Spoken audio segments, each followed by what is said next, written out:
2, 1. Hello, everyone. Welcome back to the Full Press NHL podcast. I'm your host, Jim Biringer, the voice of Full Press Hockey. You can get this iTunes, Spotify, wherever you get your podcast, as well as on YouTube. Back again, joined by my good buddy, Rob Simpson, Seattle Hockey Insider, Vancouver Hockey Insider. Rob, thanks for coming back on the show. My pleasure, Jim. Just checking out your Niedermeyer over your left shoulder there, number 27. Beautiful skater. My boy, Kenny Danico. It's a nice little collection you got there. Oh, yeah. And there's the captain. Yeah. And Marty. And Marty and Patty. Is that Eliash? Yeah. Yep. Okay. Good work. They're all here. They're all here. The band's here. Will there someday be a Hughes hanging on that wall? Maybe. I mean, I'd like to see Sergei Breland's number be retired, but he's getting the Ring of Honor treatment, which I think that's a slap in the face to a guy was part of only 5 players have ever won 3 Stanley Cups with the organization and contributed multiple goals in a Stanley Cup final, big time player. And if you think about it, spent his entire career with the Devils.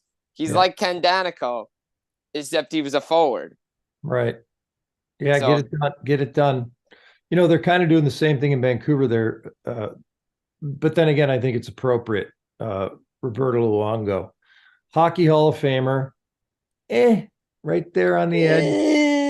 And they're not giving him a jersey retirement, but they are putting him in their Ring of Honor. But that, I think, is about right. So, all good. Yeah, I think that's about right, too, and I agree with you. The Luongo, borderline Hall of Famer, borderline. Right. Like the Sedins, borderline. But, again, it's not just the NHL. It's international hockey as well, as we discussed. Right. Yeah, and they just put Hank Lundqvist in, which is, they needed a headliner for this year's class. So, model boy gets in on first ballot. I can see him getting in at some point eventually, but not first ballot. He's not a first ballot guy, but they needed a headliner. They needed, I won't call him pretty boy, which is offensive to some, but kind of, he's a model, let's face it. And he's a New York Ranger, and it spiced up what was otherwise kind of a class this year. Yes, it was. Yeah. I mean, it's the only reason he was a first ballot Hall of Famer, correct? Absolutely. No question. I mean, he did win a gold medal with Sweden basically his rookie year in 2006. I was at that game. It was cool and all that good stuff. But he does have the international cred, but no, he's not a first ballot guy. No, I agree. Your Vancouver Canucks, the team you cover up there, Pacific Northwest area. I sort of cover them. Sort of covered them. Yeah. Hey, I know Seattle's more of the team that you're around, but Vancouver, still sticking around here in the Pacific Division, a very tough Pacific Division, especially at the top with LA and Vegas. We talked in the offseason about like the message, you see, okay, the expectations coming in the new year with the new coach. What's been Rick Tocchet's message to his club this year where they've been really able to sustain this?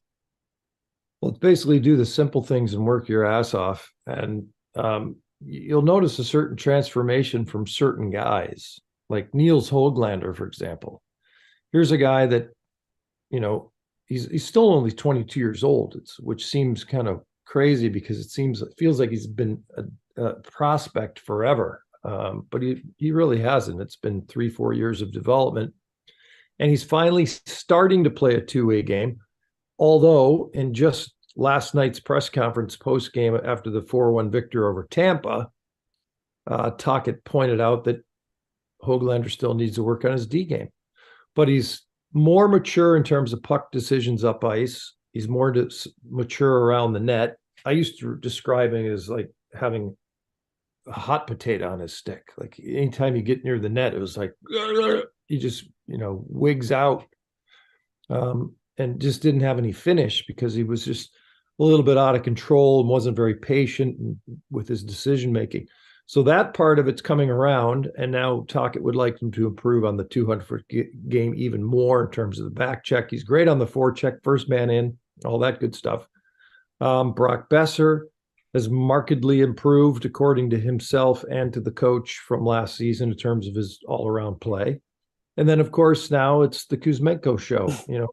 Andrei Kuzmenko is dropped from starting the season, 39 goals last season. Mm-hmm. Mm-hmm. Razzmatazz, sis boom ba, dipsy do. Great shot. And this year goes from the first line. Now he's on the fourth line. He's missed 3 games, sat out 3 games.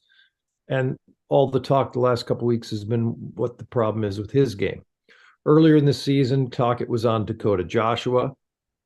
Not a prominent offensive player, but a big body and a physical guy and a tough guy. And, he was kind of in his doghouse. Now it's the Kuzmenko thing. And Kuzmenko had a goal last night. So if he can get it turned around and figure out the forecheck and get his game in order, then, he might rise up back through the ranks. And of course, some of the local media jump on it as, trade talk because he struggled. But I think it's just the next step in trying to get, if he needs to, Taka takes guys on an individual basis, will expose them publicly and talk about them publicly and work on it and try to get guys to improve. It seems to be working thus far. They're tied for the second most points in the National Hockey League. You look at Kuzmenko, he signed that deal last year. There was a lot of talk and chatter around him around the trade deadline as well last year. He was at the end of this, he's going to be 29 at the end of his 2-year deal, which expires next year. I mean, it's easy to say, hindsight, we probably should have moved him at the deadline. But do you think they sign him to an extension, or once it's done, and we hear more of the trade chatter next year around him again? Well, I mean, it's hard to say right now. It depends if he fixes his game, but there's no way, after 39 goals, they weren't trading him last season. They just signed, they just won the quote unquote sweepstakes to get him the previous summer. What the hell would they, again, it's just trade talk for the sake of trade talk. We get a lot of that around here. But no, they weren't going to move him then. And why would you? It wouldn't make any sense. At that point, the team was kind of still in flux. They were looking for offense. They were looking to find themselves. They were looking to set their roster, and they had just found a 39-goal guy. So, no, it was ridiculous. Now, of course, he's going through his struggles, but, we'll see. It's $5.5 million this year and next. Let's see how he comes out of this. We're a third of the way through the season. And it's too early to make that judgment. I think they're going to continue to work with him. Yeah, I mean, I think so too. I think Kuzmenko is one of those guys that if you can work with him, he has the potential to take his game to another level, especially with the Canucks. As we're seeing, like it seems that the trade fodder out there in Vancouver, whose ever name is linked to it, they start to play well. Connor Garland's name was there at the beginning of the year. Again, his play dipped last year, is up and down. Same with Brock Besser, but you mentioned Besser's on fire right now. Something in the water. Tied with Matthews, 21 goals on top of the National Hockey League. Matthews has played 3 fewer games than Besser, but still pretty impressive. I remember training camp at Whistler up in the mountains before last season being there, and Besser saying, I'm finally going to get to that 30-goal mark, because he had 29 that first season, and everybody's like, will he ever get to 30? And he didn't get there the year after, because he broke his he had a tough finish in the spring of 22, and his father passed away right after that, and he was very emotional, and then finally spent the summer with family back home, came out of that fine, was rip roaring, ready to go to start the 22-23 season, and broke his hand in camp and just got off to a slow start. I think he finished with 18 goals. And now, without talking about, are you going to get to 30? Are you going to get to 30? Are you going to get to 30? He's probably going to get to 30. So just a matter of doing all the little things right and focusing on the proper things and not sweating it and having the pressure on you. So we'll see. Hopefully he stays healthy. He's a great, great guy. Hopefully he stays healthy and can continue to produce. Is he going to be somebody the Canucks look to extend long term? I know his contract's coming up as well, but again, that's more fodder. out there. But again, you look at his age and where he's at and how he produces. But if he's going to produce like this, I wouldn't see why they wouldn't keep him around. Well, he's maybe finally playing into the numbers that he's earning. Yeah. Because it was a nice deal by Ben Hankinson, his agent, in the offseason when he signed the extension, because what he had done is he made the forced the qualifying offer to be so high by back ending his previous deal. So instead of paying him the $7.5 million qualifying offer that they were supposed to pay him, they obviously negotiated down for the 3-year contract, but it was 6.6, which is too much for Brock Besser. It's not necessarily too much for Brock Besser as we speak, but it was leading up until now. There's no question about it. And his name has continuously been a part of trade talks since Jim Benning was finishing up his tenure here in 2021. Probably not the case now because of the production that they're getting and the way he's starting to turn the corner here. He's 26 years old. He's in his prime. So maybe he's playing to those numbers, 6.5, where he wasn't before. You brought up Connor Garland's name a few minutes ago. I think that's still an almost just a smidge below $5 million a year that they would love to move if they could. So we'll see. He's 27, the same age as Kuzmenko, as you brought up. But I mean, it's Jim Rutherford's already pulled the trigger on a couple deals, and I don't see him necessarily rushing into another one here with things going so well. Were you surprised when they made the deal for Zadorov and Nikita Zadorov from Calgary? Did you think it was going to be Tanev since there was ties there? And you mentioned cap space and looking to use the cap space wisely. In my opinion, I think they did it perfectly, offloading Anthony Beauvillier to Chicago and then picking up Zadorov. But were you surprised it was Zadorov and not Tanev? Not really, just because I think they want the big body. I mean, they have Tyler Myers, but I think they realize when you look around the league the last many years, and pretty much always, is there's, mobile, big defensemen when you win Stanley Cups. I mean, if they're not tall, they're thick and they're mean and they're nasty and they can lay the lumber, if you will. So I think they were leaning towards the bigger body in this case. He's a UFA at the end of the season.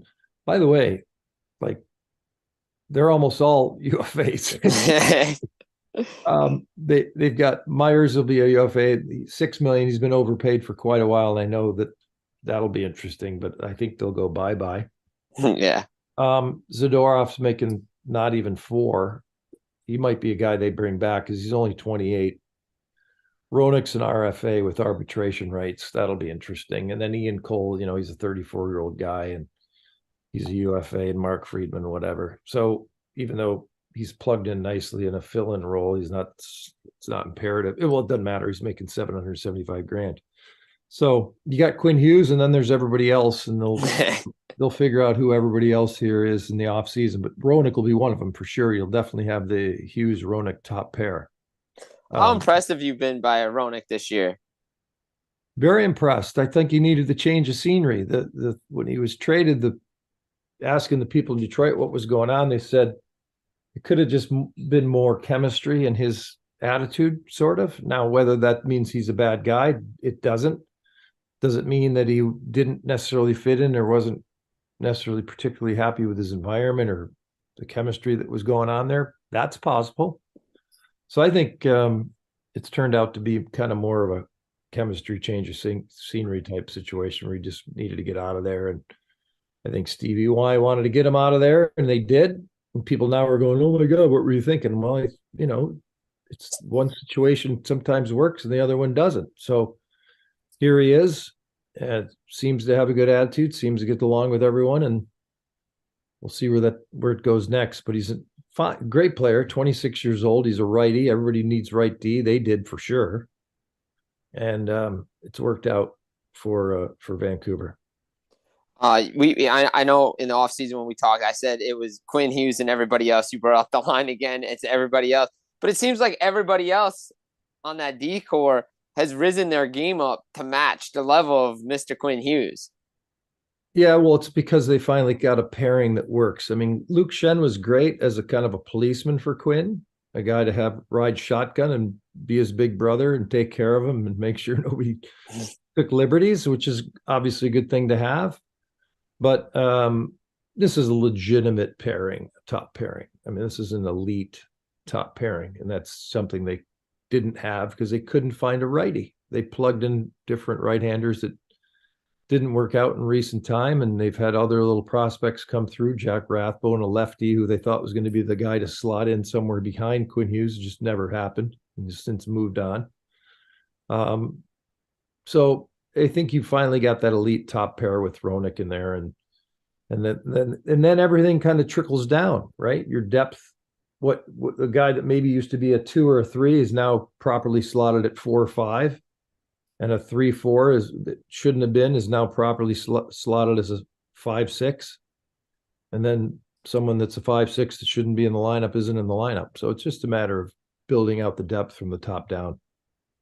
You look at it too on the back end, and not only do you have a great D, but the goaltending for Vancouver this year has been great. Not only Thatcher Demko's back to his level, but the acquisition of Casey DeSmith to me is one of the more underrated, acquisitions of that offseason for Vancouver, because they have a quality backup goaltender who found his game at the World Championships. And I know everybody throws their hands up, well, it's the World Championships. Yeah, but you know what? For a guy who was middling in Pittsburgh, couldn't find his game, he's found his game, and it's really allowed Demko to have some nights off. No question about it. And it's funny, I was just writing a story about last night's game called I just occasionally do these Canucks morning after things where you use comments and talk about certain topics. And of course, the one consistent thing, I'm talking about Tocchet and the win and the team applying certain standards, and also Kuzmenko. He was talking about Kuzmenko. Naturally, he brings up Thatcher Demko. Brock Besser, talking about his hat trick and his 21 goals. Asked about Thatcher Demko, compliments Thatcher Demko. And then Kuzmenko in his Russian, broken English, choppy, not sure really what he's saying. He volunteers Thatcher Demko. I mean, it always comes back to Thatcher Demko because you have to have elite goaltending. And I just had this conversation with John Cooper, the head coach of Tampa, the other day. I did a little morning skate video with him, and it was fun. And he brought up goaltending more than once and pointed to Thatcher Demko. So it's what you have to have. It's the key to the world for hockey. And because we were joking, I said I was making fun of him because he's got Vasilevsky, right, who missed 20 games this year, and they were 2 games above 500 going into the loss, and now they're 1 above 500. And I basically said, "Show me a good coach, and I'll show you a good goalie." And he was laughing. And it's true, though. His great line was, "My wife tells me that the 3 keys to my success over the years are understanding wife, loyal dog, great goaltender." I don't know. He's just being cute and clever, but one of those is for sure true. Yeah, I think the first one might be true, and the last one. Yeah, might the first be one's too. Probably true too. So yeah, definitely the last one. Yeah, but you mentioned like elite goaltending, and you've seen Tampa come in, and just real quick, Vasilevsky, he's back from his injury, but he still does like at times he looks like the guy, but at times he still looks like the guy who's injured. I think it's going to take him a while before he gets back to that level again. Yeah, I mean that's fine. They were saying he's showing signs of getting back. That's fair. I mean, what do you expect?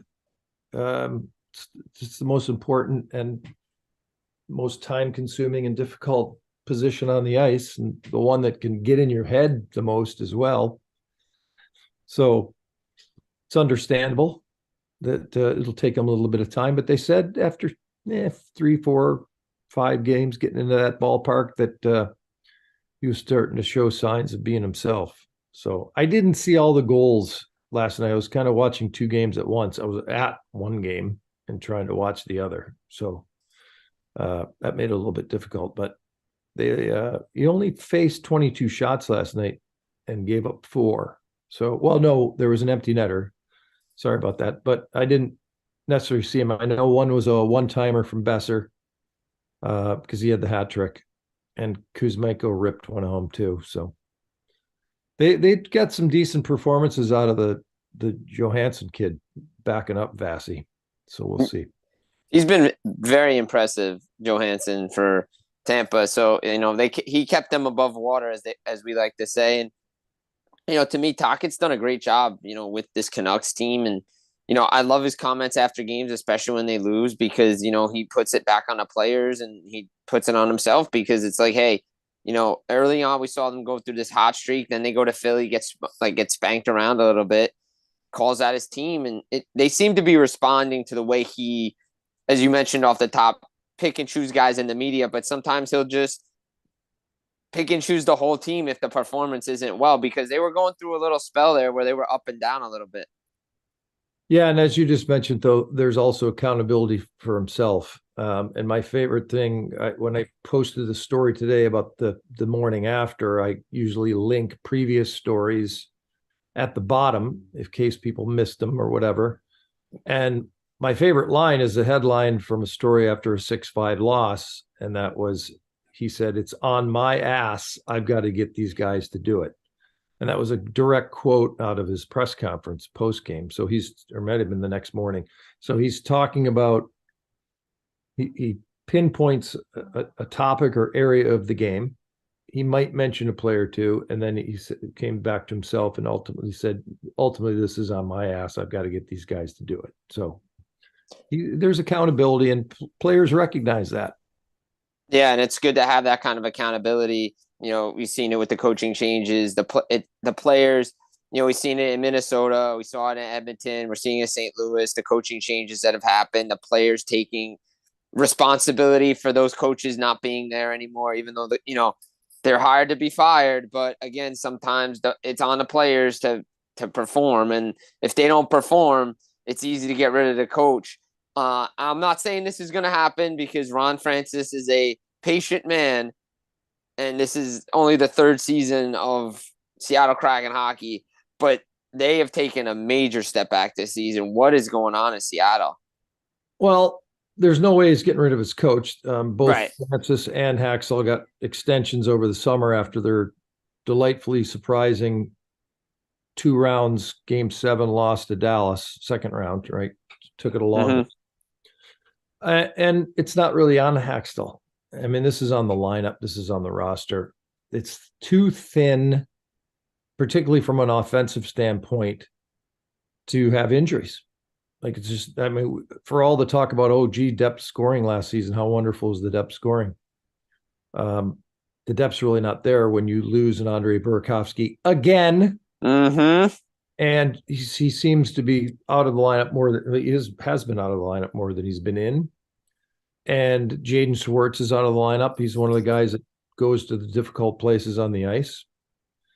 So those type of guys are difficult to replace, particularly when you've gutted your fourth line for basically salary cap purposes. You had contracts that were up and you tried to save some money. So no more Daniel Sprong that produced, Ryan Donato that produced, Morgan Geekie that produced. They've all moved on. You bring in Pierre-Edouard Bellemare, who's improved their face-off percentages dramatically, but otherwise is pulling the trailer around the ice and doesn't really add a lot of offense, although last night he did have a goal and assist in a 4-0 shutout win against the Florida Panthers. So it was nice to see, because it had been a while. And the same could be said for Kyler Yamamoto. So it's just not, he hasn't been producing. So it's just a matter of an extreme drop-off in the bottom 6 in terms of goal scoring. So, I mean, that's not really on Haxtell. He can only juggle lines as much as he can juggle with the personnel that he has. He's had consistent D. Same guys have played almost every game until recently when they called up Riker Evans from the American Hockey League, top prospect, and have started plugging him in. He's just picked up his first National Hockey League assist last night. So he first plugged in, they bumped Dumoulin out, or might have been vice versa. Schultz and Dumoulin have been kind of in and out so that Riker Evans could play. Last couple of games, they've played 2 lefties, Dumoulin and Riker Evans on the third pair, and he's been good. So they're trying to move some of these prospects into the situation if they can, because they kind of have to. But he's essentially ready. And then goaltending, Grubauer, who also Philip Grubauer seems to be just as content not playing as he is playing. I guess it was his groin this time. Again, he went down. We kind of saw it coming. Which game was it? Let's see, Tampa, who was in here right before that. He basically was kicking his leg out. And in the first period, like, is he bothered? Like, is something wrong with him? Like, he seems like was that the Jersey game? Was that the Jersey like game? He's a little stiff. Yeah, it's all blurring together right now. I've been just back and forth like 6 games in a week. It feels like, 2 games ago when he went down, it was the first period, and we're thinking, well, he looks a little uncomfortable. And then on a shorthanded opportunity at the end of the second period, he went down and did not get up, quote unquote. Oh, he got up, but he was down on his hands and knees for a while and looked to be annoyed. So out he comes, and it could be a blessing in disguise because Joey Decord, who's been very good and was excellent last night, gets his first National Hockey League shutout. And they were chanting his name, and he was a legend in Coachella Valley last year, taking that inaugural team to Game 7 of the Calder Cup final and losing in overtime. That's how close. That's how close they came to winning the Calder Cup in their inaugural season. Anyway, so now it's there's a little bit of irony here too, by the way. So Joey Decord's doing well with Grubauer out, and the backup is Chris Drieger. Chris Drieger, they signed to too much money. Yep. As the backup. I don't know if they originally thought he was going to be the starter before they signed Grubauer the inaugural season. Paid both goalies too much to have him around for a long period of time. You brought up the World Championships. Drieger gets hurt in the gold medal game. Yep. The summer of 21. Yeah. One of those years. One of those, right before he's supposed to start, and never plays a game. Nope. So misses the inaugural season, right? Oh, no, I'm sorry. No, that's not true. Plays a little bit the inaugural season, then gets hurt at the World Championships, misses all of last season. Sorry, yeah. Yeah. And that's when they bring in Martin Jones for a year, who did very well, particularly in the win department. And now we come full circle. Here's Drieger. They choose Decord over Drieger before this season starts to be the backup to Grubauer. And now Grubauer's hurt, so Drieger's backup as the backup to someone else. So he might see action, probably will see action for the Seattle Kraken for the first time since the inaugural season before his injury. Wow, that's definitely come full circle for Chris Drieger. But you mentioned Joey Decord. We spoke about him in the offseason as well. We weren't sure if he was going to be able to clear waivers, what they were going to do. You know, we're seeing it. Calgary now, they get an injury. Their young guys up, Dustin Wolf. I think if Drieger's going to, if Decord's going to play like he did in a shutout, gets his first shutout, he's going to give stability to the Kraken in between the pipes. This is probably his net to lose going forward. Oh, I would think so. I mean, it's something I've written periodically about on SeattleHockeyInsider.com, and that is, you know, is it his crease at this point? You know, and that's kind of popped up a couple different times. And right now, I mean, Grubauer's only been out a couple of games this time with his injury. He missed a little bit earlier. They've basically split the games thus far this season. So, and Decord has much stronger numbers. He's got his save percentages above 990 finally, and his goals against average is 2.7. Gruby's much more inflated in the 8.8 area and the 3.25. So, yeah, I mean, and Hacksahl's not, forget the salaries. You want to win. Right. Yes. We saw last year Martin Jones when they went on their record-setting first time in NHL or NBA history road trip where they won every single game on a 7-game road trip, first time in history. 6 of those wins were Martin Jones. So, you go with who's going to give you the best chance to win. and I don't think they have any problem letting Joey Decord go with it. It was a money thing with not keeping Jones, because you were just saying Drieger and Grubauer just got paid too much, or else Jones might still be in Seattle, or he was just going to be one and done. Yeah, it was a one and done for $2 million. You had Drieger on long-term injury reserve, so they had to waive him. But because you're only allowed to save about 1.1 million when you drop him down, so Drieger, he's getting paid $3.5 million, right? And you dump him in the American Hockey League, you get to trim that, but he still gets his money. The cap trims by 1.1-ish million. He still gets paid. And then Joey Decord's only making 1.2, and he's under contract through next season. So that's a great deal. He gets this year and next to play and to prove himself at a discount. Drieger will be gone after this spring. And Gruby, of course, unfortunately, from a financial standpoint, and believe it or not, has 3 seasons left at 5.9 million. Wow, that's a lot of money left for a goaltender that Colorado decided that they were going to move on from, because they didn't think he might get him to the promised land. Yeah, and he's, let's just call him tender. Yes, he is very tender, like a lot of players on this team, as you mentioned before, because it reminds me of the first season when guys were out often, and it really hurt what Seattle could do on the ice. And then last year you saw what they could be when everybody was healthy. And that was something like Eddie Olczyk was pointing to. It's like, hey, well, wait a minute. We're finally seeing what this team can be when everybody's healthy. And then you add in the mix of Matty Beniers, and he's hit that wall, that sophomore slump. He's not producing like he was last year, but that's a product of everything, because line mates aren't there. Guys are hurt. The chemistry is just not there. And I mean, he's still got time to turn it around, but 13 points right now, people expected a little bit more. Yeah. One guy you do not ever question, though, is you talk about Chris Tanev, the yeah. brother. His brother Brandon is a madman. I mean, he got crushed. He's been hurt twice this year, but he comes back and he goes hard, like just absolutely reckless abandon. And fans love him, team loves him. PK is very important, and he's just a gutsy guy. He just brings it.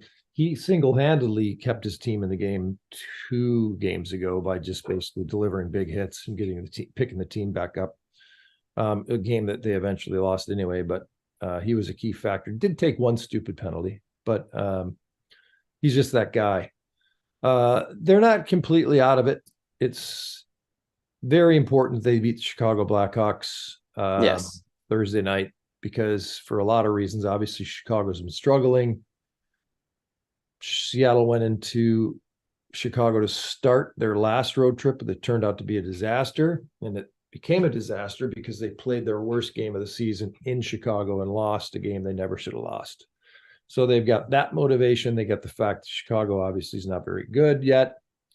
And they've just come off. They got this adrenaline now. They got this nice rush after the shutout win over Florida. You have to look at this as a set. I know it's one night at a time, but they simply can't lose the Chicago game. You can't. It completely destroys whatever, just snapping their 8-game winless. They had an 8-game winless streak, and they just snapped it with an impressive win over Florida. If you turn right around and lose to Chicago, everything's gone. Everything's gone. And everything's gone. Then you got LA. You got the Kings rolling in on Saturday. So imagine the 2 scenarios. And I can't imagine them screwing this. I just can't imagine them screwing up. Well, the psychological element is there now. So it would be hard to imagine, all things considered, that they don't get it done against the Blackhawks. Honest to God. But if they do, it's a disaster, and then you get your ass kicked by LA. If you beat Chicago and you're coming off these 2 with confidence and you're seeing a little bit of glimmer, then you're giving the Kings a hell of a game, I think, on Saturday night. So it's going to be an interesting little progression here the next couple of days. Yeah, I mean, I look at that with New Jersey. They just went on their Western swing. They came through Seattle, came through Vancouver. Yeah, they won 3 or 4 games. That's huge, because now you're playing a banged-up Boston team that's always given them fits. But at least you have a little bit of confidence, because that's really a make or break road trip for the Devils this past week, because they're right in the middle too in that mix in the Eastern Conference, where people thought they may be a little bit higher, but again, goaltending, defense, young players, not getting that mix there. But again, you look at things at sets, and you can't, as you mentioned, Chicago, those are 2 points you have to have. Like, New Jersey's thrown away way too many games this year, giving up points in regulation to bad teams. Yeah, I was a little surprised to see where they're at. But then again, you have to remember that from second place to seventh place, there's only 6 points separating the Metropolitan Division. I mean, it's insane. It's tight. Devils have a game in hand on the Islanders, a team that's in second place, and the Devils are only 4 points behind them. So that's still very, very much up in the air. Expected Carolina to be playing better. Expected the Devils to have more points. And I mean, what the hell are the Flyers doing? Like, that's a surprise. And absolutely, the Caps are a little bit schizophrenic, and shocking that they have 14 wins. When the season started, they have a minus goal differential, which is remarkable. There's 6 above 500 Capitals with a minus goal differential. So they must have been getting whomped early on in the season. They did. They were actually getting whomped. Yeah, because I remember it was like not scoring and they were getting crushed. But I don't know, man. It's the parity and those loser points. I mean, the Islanders have 7 loser points. The 3-point game keeps that parity alive. They're tied with the Kraken with 7 post-regulation points. That's how you keep winless streaks or winning streaks or whatever alive in today's NHL, with that loser point. And the Devils, like, you look at it, New Jersey, if they beat Washington, a team, again, they can't beat for some reason, but they have a win over the Islanders. If you get that's a 4-point swing with Washington. You're sitting right there in third right now. But again, Philly's not going away, which is very strange. I thought, but again, John Tortorella's got his team playing the right way, and everybody's healthy. That's what happens, as we saw with Seattle last year. That's why they were so good, because everybody's healthy. Yeah, they got some key bodies back in Philly, so I'm happy for them. They got a passionate, incredible fan base there. And it's refreshing that they get an opportunity to watch some decent hockey, because they've obviously had their struggles. What's weird is also the Islanders. Well, this is again because 6 teams within 6 points. There's no rhyme or reason, but the Islanders have a minus goal differential, and there's 13, 7, and 7 with a minus goal differential. It's that proves they just can't hold leads in the third period. I think they have the most blown leads in the third period this year. Or it just means they're winning close games and losing blowouts. That's true too. That's true too. It's all just math, and I don't. Yeah, exactly. It's math. It's math. Math. But you mentioned the King. You mentioned the Kings coming in there Saturday. That team has been really impressive this year. You got to just hope, if you're an LA fan, that they avoid Edmonton somehow. Hey, I don't know. Yeah. I mean, Edmonton, what are they at? 8 in a row? 8 in a row, 1 point back of the final wild card spot in the West. Oh, God. Well, they'll be a playoff team. I mean, let's face it. It was just a matter of time. LA, Pierre-Luc Dubois, whether he's piling up points or not, is important in terms of the way that things shake out offensively with the kind of the depth chart. So giving Anze Kopitar some help up the middle, it was huge. Just brings depth to that situation. And then the kind of ageless wonder Drew Doughty back on the back end has 15 points this season. There's some underrated players on the team. Their leading scorer is Adrian Kempe. I mean, how many people on the East Coast that in New York, New Jersey, Philly are throwing out the Adrian Kempe name, and how often? How about never? Never, right? Never. Never. Unless you stay up and watch Kings games. Right. Like if you asked 100 people in New York who the leading scorer of the Kings are, there might be 1 or 2 hardcores that would know that it's Adrian Kempe. And then Kevin Fiala, who they picked up in a deal from Minnesota a little while back, he's got 25. Him and Kopitar have 25 points. So Fiala and Kempe, these aren't household names, for the movers and the shakers in the Eastern Conference. They aren't paying a whole lot of attention or wondering what the hell's going on. No, they're not. No, absolutely not. Before we get you out of here, I just want to get your thoughts on what happened in St. Louis. I mentioned it before, the changes that was made. Craig Berube, now Drew Bannister in. He was let go. Just, it's just a product of, again, like I said, in Edmonton and Minnesota, the players just not performing. Somebody's got to go, and it can't be the players. Yeah, and Chief had a hell of a run. Wins the Stanley Cup 2019, and they're in a 4-game skid, and they're kind of floating around 500, and it was time to mix it up. And as you said very early on, Jim, hired to be fired eventually. It's going to happen to all of them at some point, unless they step away. I mean, Paul Maurice stepped away from Winnipeg, so that's unusual. But I mean, John Cooper right now I was thinking about him. We were doing our little bit on camera, and I was thinking, gee, I don't know, Coop, 2 games above 500 at the time. It's not what's going on here. It's been a while. He did fail to make the playoffs one year, by the way, during that progression that every team goes through, learning how to win in the postseason. You finally lose, you get to a final, you lose, and then you finally reach the promised land. So, I mean, wasn't that the year Kucherov got hurt? Or probably Stamkos? Was one of those years. Like they only missed by like 2 points, though. It was like crazy. Yeah. It might have been when Stammer missed like 45 games or something. Yeah. Broken leg or something. Yeah, exactly. Yeah. So, yeah. So I don't see that. I'm not suggesting that at all. I'm just saying that all these coaches eventually you run out of rope. But Coop's fine, and Berube had a great run there, and I liked his old school guy. And he got his cup. He got a cup during a season when they all, at the end of the calendar year, nearing the midway point, they were terrible. They went from worst to first. It was an incredible run. Incredible run. Incredible year. Incredible. Just incredible. Right. Yeah. The players were coaching the power play that year. I remember seeing him at a morning skate in Toronto. I'm like, who's running this power play? And they're like, oh, it's like Darren Pang was the color guy. And he's like, yeah. They're like, it's like kind of by committee right now.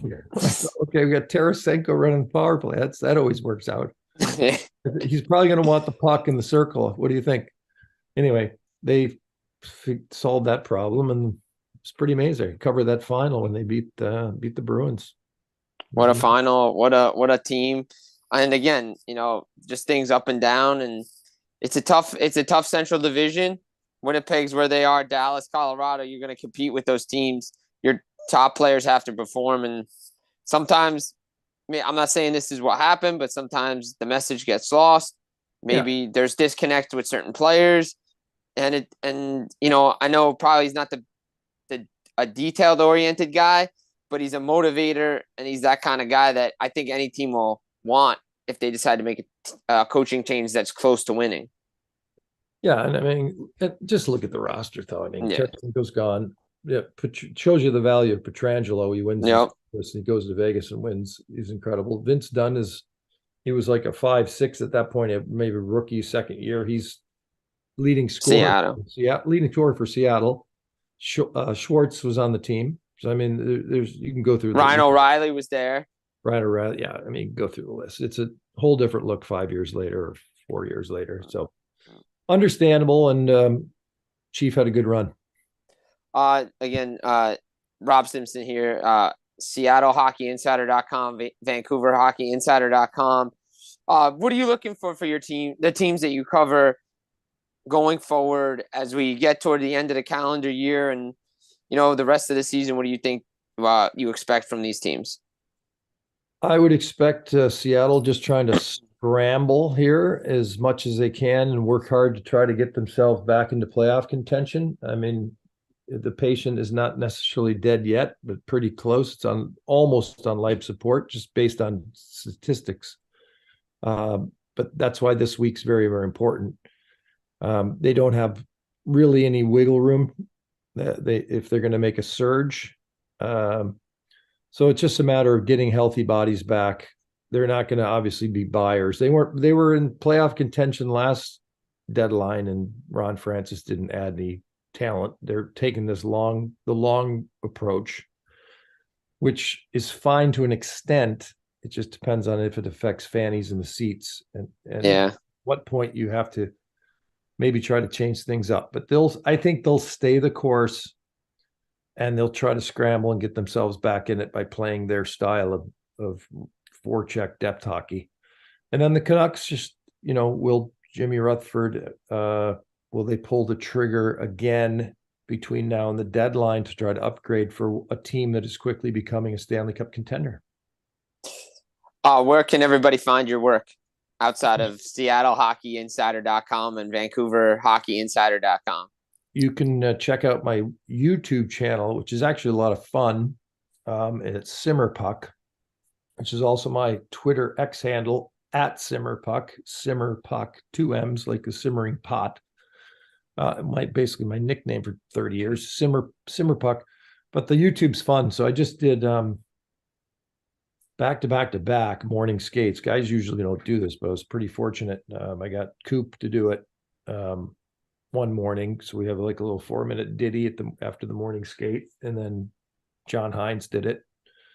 And that was entertaining with the Wild. And then I just did it again with Paul Maurice. So and we go back a little bit, and it's like 4 or 5 minutes, but I make fun of him. Like, Maurice was the last player picked in the 12th round of the 85 draft. He was what they call him, Mr. Irrelevant. Yeah. So he was the 252nd pick in 85. We kind of joking about that whole thing and how he got into coaching. And then we talk about the relevant stuff, but we also have a lot of fun. And then Coop was busting his chops. And Heinze, he was a 5'9", 175-pound, I think, winger. It's getting with him. So he's a tremendous guy, by the way, John Hines, and finding his way here in Minnesota after taking over for Dean Evison. So those are fun. You can check those out on the YouTube, Simmerpuck. Nice. Well, Rob Simpson, thank you so much, Simmer, coming on here on the Full Press NHL podcast today. Jim, pleasure. Have fun with the Devils. Love Fitzy and Greener and the boys there. So enjoy it.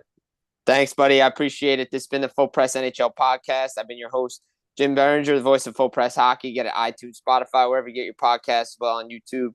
Full Press coverage. Again, this has been Rob Simpson joining us today. Vancouver HockeyInsider.com, SeattleHockeyInsider.com. Take care, everybody. Enjoy the day.